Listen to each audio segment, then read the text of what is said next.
How do you fix Myth of Empires Throne is crashing on Steam? First, you want to right-click the game in your library, open up the properties, and then in the launch options, you want to add -dx11. Now go to installed files and verify the game files. Once this is done, you can close Steam and then open up a new browser tab and search for Redist.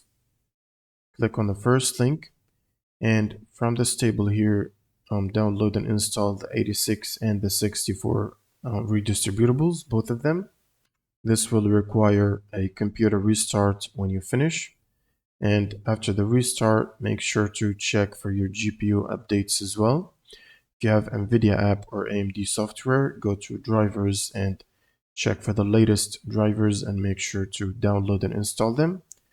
And then the last step is to run Steam as admin. Right click and run as admin, and then launch the game from your library. This should fix the crash problem. Thanks for watching and subscribe.